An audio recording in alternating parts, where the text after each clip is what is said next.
Hello everybody out there in YouTube land, Noodle here, and we're back in Testificadia. Like I said, today what we're going to do is oh, hang on, where the hell is my phone? I'll be right back.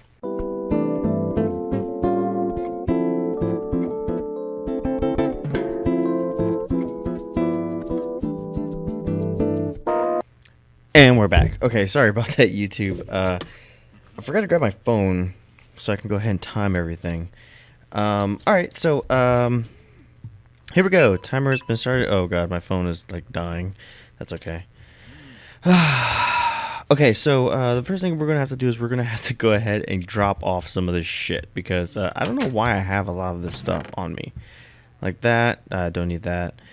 I'm not gonna need these seeds, this lava bucket, that arrow, any of this crap. I am, however, going to need to start smelting some of this. What? Where is it? I'm going to need to go ahead and start smelting some of that. So let's go ahead and do that real quick. Here we go. So we got some of that in there. We got some of that in there. Some of that in there. Look at it. Oh my god, it looks so good. Here, and just so that way we can have them all going. Oh shit, 32, that's what I need. Okay, there we go. Look, oh my god, the forge is looking amazing. Let's go ahead and collect as much of this this stone bricks as we possibly can, because we're going to start working on our mayor's mansion.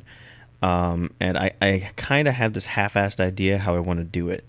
So I'm gonna definitely need to like get my thinking cap on for this.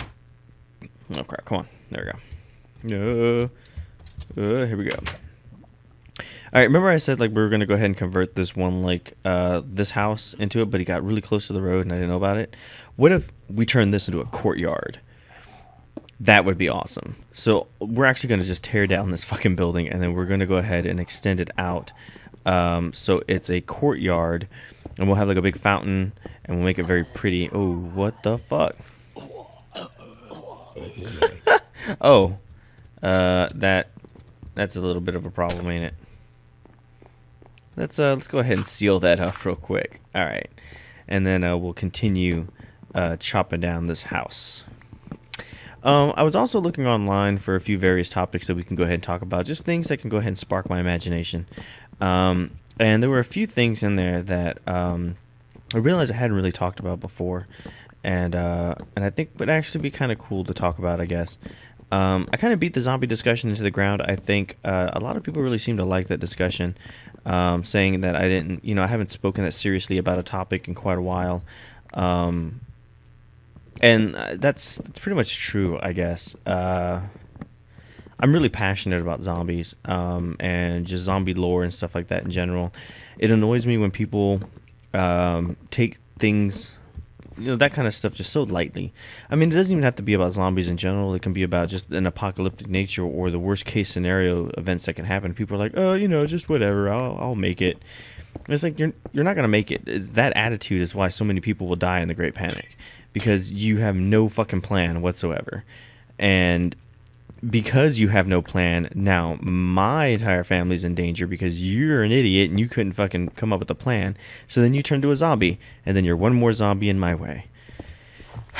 See, I'm still heated about this fucking topic. And there's not too much one can do about it. In fact, I'm going to just go ahead and I'm probably going to tear down this fucking wall and push it out back like where it was. So it's going to be like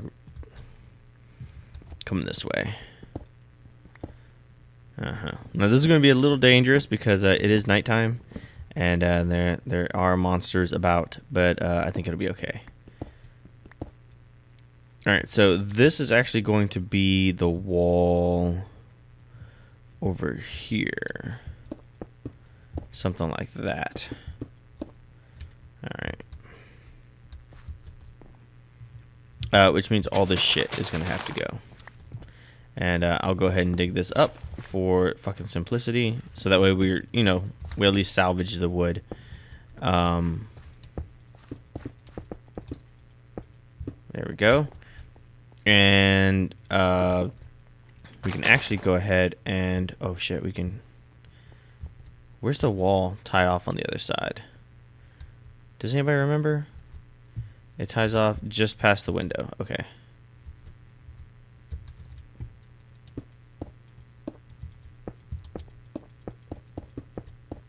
Oh, you son of a bitch.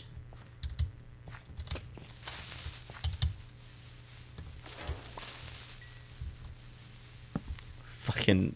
What the hell? There's like just a pig sitting in the fucking car tower. Oh my god.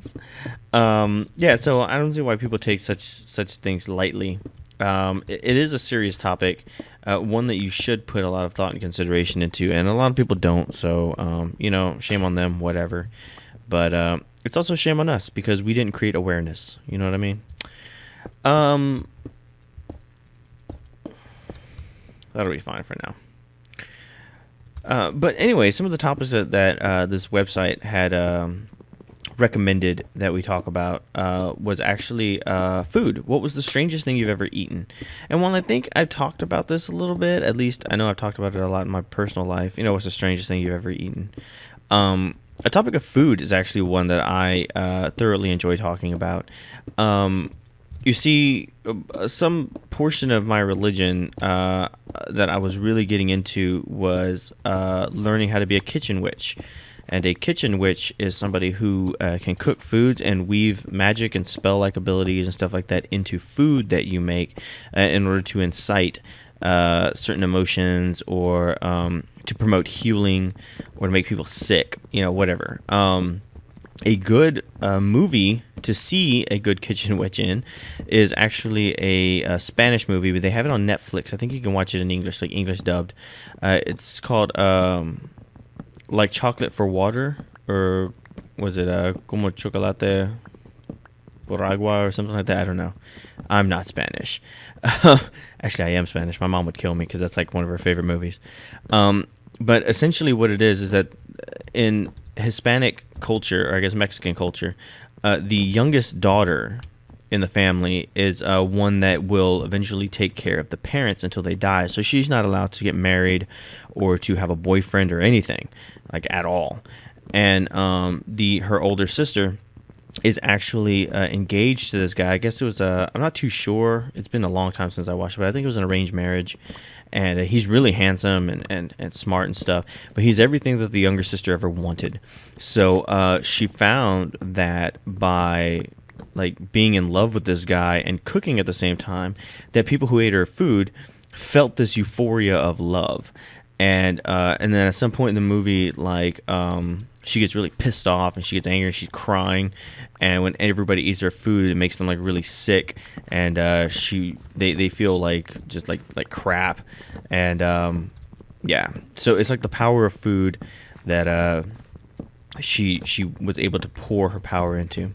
And like I said, that was just a movie, but it's a good example of what you can do with food. And what I was really looking into it was just the tradition of food in general. A lot of us, we eat what we eat, and we don't ever question why we eat it or where it came from or the ideas that were sprung behind it. Sort of like how everybody goes trick-or-treating, but you really don't understand where Halloween came from. I talked about that, Halloween and Easter and all that.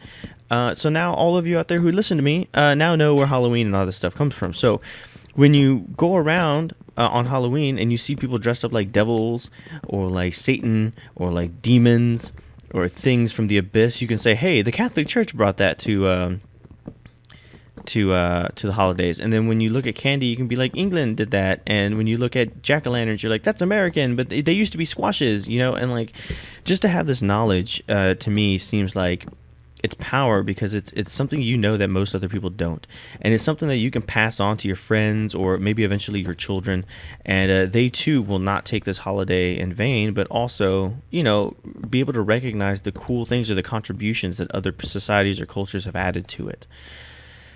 The same goes with food, and I feel like the knowledge of food and how we do things and why we do things is incredibly important, because for real, why do you guys eat birthday cake? What's the point of singing happy birthday and then cutting the cake? Like, why is it so important? Most people don't even know why. Or honey buns. Nobody knows the origin of like honey buns. Or man, my axe fucking broke already. That kind of sucks. It was an iron axe. One of my favorite foods that I like to study actually was a potato. The potato is one of the most popular foods in the world, and a lot of people don't realize it, but it actually originally came from Peru. The Peru area in Central and South America. I mean, it wasn't Peru then. It was just that part of South America. So the Peruvian era of fucking South America. And it actually wasn't discovered until the conquistadors actually went out there and they found that the native tribes were actually harvesting this root and eating it. And obviously they didn't like eat potatoes like we did today, but I mean, they're basically the same. Like you would boil water, throw a potato in it, and then bam, there you go, boiled potato. And they loved it. The conquistadors fucking loved it. And they fucking got a whole bunch of the plant and they took it back with them, back across the seas to Europe, and it fucking exploded. People loved the potato. They thought it was the bee's knees. And soon whole crops and harvests were, nothing but potatoes because people just loved them so much they couldn't get enough of them. And actually the church at the time got really pissed off at this. And they excommunicated the potato, and they actually made it a sin to eat a potato. And the reasoning behind this was because the potato wasn't mentioned in the Bible. Therefore, it's not a creation of God. The devil put it here to tempt you into sin. That's right, people. The potato, your French fries, was here because Satan wanted to tempt you to be evil. I couldn't make this shit up if I fucking wanted to. I fucking swear. And it's crazy that a lot of people were just like, oh, okay, and they accepted it. But of course, a lot of people didn't accept it. And they were like, yeah, I think it's just jealous that people eat a lot of potatoes.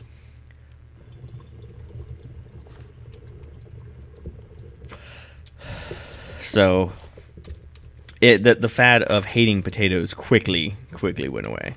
But it's interesting the fact that, they came. We eat potatoes, and we just kind of always assume that we always have eaten potatoes. Like, since the beginning of time, we've eaten potatoes. But we haven't, actually. It's only been since right before America was discovered, and the conquistadors were still sailing around in wooden ships. It's like it's not really that long ago that we were doing this. I need to, store some of this shit because it is really taking up a lot of fucking inventory space. There we go. We'll get rid of all that. Slime balls, don't need any of that. That'll be fine. Okay. So, I always thought that was really amazing. Another one that I like is birthday cakes. And believe it or not, a birthday cake, what you would give to your little brother or sister, what you traditionally like to gorge into yourself when it's your birthday time, is actually a form of witchcraft. And not like a witchcraft like bad witchcraft. We've already discussed what my definition of witchcraft is. It's putting magic into foods. And it's an old tradition so far back that actually eating a birthday cake probably goes all the way back to when we first made a cake. And you have to remember, back in the day, things were very expensive. A lot of people weren't able to afford a lot of things. So whole families would save up all year to afford a birthday cake. And that was your present, was to eat this cake. Nowadays, we kind of take it for granted. It's something you pick up last minute at the grocery store. But before, you have to remember, if you got a birthday cake for your birthday, you were indebted to your family. Like you were fucking, no questions about it, fucking cleaning pig shit out of the fucking gutter for, the next 20 years because it was so incredible to have a birthday cake on your birthday. Now, where the magic and stuff comes in is actually the birthday song. And it's not so much what the song is, it's the fact that you have lit candles above the cake. And you light the candles above the cake, and everybody sings and chants around it, and everybody is literally infusing this cake with positive energy, with good energy, with good vibes, And you, as the cake eater person, you make a wish, and you put that wish and all that positive energy into your cake. You blow out the candles to seal the deal, and then everybody then eats the cake. And by eating the cake, you're actually eating all the good emotions and the good feelings and the good vibes that everybody wanted to put out. And in fact, you are doing your part to spread joy. And by eating this cake, people then become happy. And when they become happy, then they do all kinds of good shit. All right, these walls are like really, really different sizes.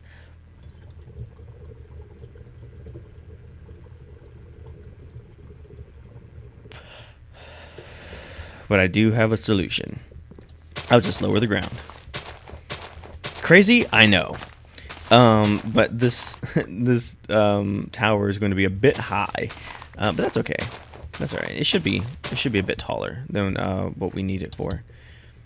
Let's go ahead and get another shovel before the sun goes down. In fact, I only got about 5 minutes. But yeah, I thought the birthday cake was really kind of cool, and that I don't know, it was just a great kind of. It was just a great tradition. I think they got passed down, and I'm really glad that we actually have it today. But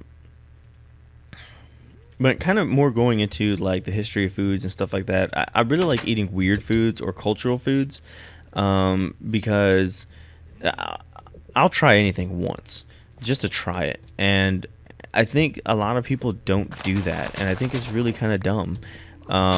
When I went to the Middle East and Afghanistan, it was part of our job that we had to eat. They offered you something, you had to eat it. Like, there's no, oh, well, no, I think I'll pass or whatever. Because when you would go visit people, they would offer you all this food, and as far as you knew, that was all the food they had in their house.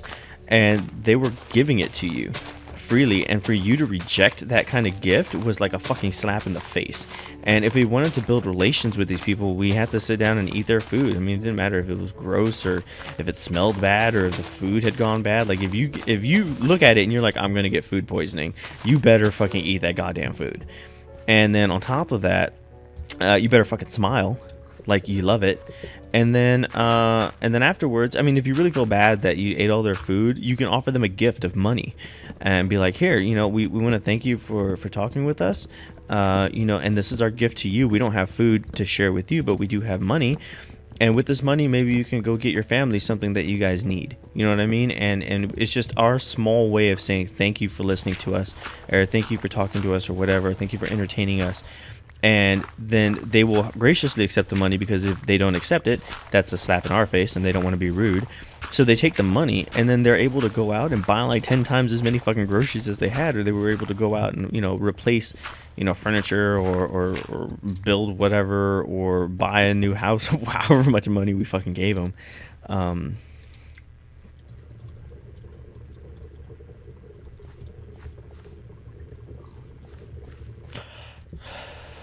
So yeah. So we were always kind of forced into the position where you had better eat the food. And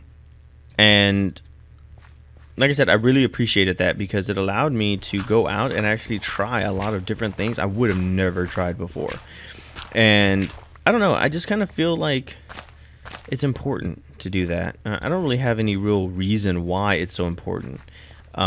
Maybe just to go out and experience another culture, maybe just to expand your mind a little bit, or maybe just because I kind of have this philosophy that, if you lived your entire life eating asparagus, you would think that, or Brussels sprouts, but a lot of people don't like Brussels sprouts. I'm trying to pick a food that most people don't like. There's going to be somebody in the comments that's like, I like Brussels sprouts. Well, I'm so fucking proud of you. You deserve a star. But for the most part, most people don't care for Brussels sprouts. And to those people, if you can eat Brussels sprouts your entire life, you think that Brussels sprouts are the fucking bee's knees, that nothing will ever trump Brussels sprout. That is until you try chocolate. Then you realize that Brussels sprouts are crap and chocolate's awesome. But if you never leave your comfort zone and you never try anything new, then you'll never understand the wonderfulness that chocolate is, because you're always too afraid or too scared or too stuck up to put something new into your mouth and try it out. When we're babies, like I have my baby now, she's like 10 months old, she's starting to crawl around, and we have to like really watch her, because she'll grab anything off the fucking ground and stick it in her mouth. It's really gross. But that's something that I wish wouldn't really go away. I mean, obviously you shouldn't be sticking things from the ground into your mouth. I got a friend of mine who picked up it wasn't a moon pie. Was it a moon pie? I think it was a moon pie. He found it on the ground and ate it, and it was really disgusting. But you shouldn't do that. But you shouldn't be afraid of trying something new, I think is what I'm getting at. Like I said, because without trying something new, you would have never found that chocolate. You would have never found something that you thought was absolutely amazing, or changed the way you looked at things. And I think, like I said, I think that's important, that we kind of have this feeling of just kind of I don't know, being open to new ideas. Oh, there goes my alarm, actually. So, oh, shut up, alarm. I actually have to go plug up my phone. Shut up! Oh my god. Jesus Christ. Man, my fucking alarm. It was like, oh, hey, the alarm's going off. Hey, did you know that the alarm's going off? I just wanted to let you know that I'm an alarm, and I'm going off right now. It's like, shut up. I got it. You don't have to repeat yourself that many times. What was I saying? Something about love? So love is important, and you shouldn't give up on it. And, love is all you need, like the Beatles said. So, there we go. I'm wrapping up this fucking conversation, and I'm also wrapping up this video. Thank you for joining me. Thank you for watching. I want you all to comment down below. What's the weirdest thing you guys have ever eaten? We'll continue this topic next time, and I'll talk about all the weird shit that I've shoved into my mouth. I know that sounds like a porno, but it's not that good. It really isn't. And maybe we'll move on to like weird drinks, alcoholic beverages, things like that, the history of alcohol, whatever. I don't know. But I kind of like this topic of talking about food, and maybe like tying it into life lessons. So thank you for joining me. Thank you for listening, and I will catch you all on the next video. I guess I'll catch you all tomorrow. So peace out, everybody.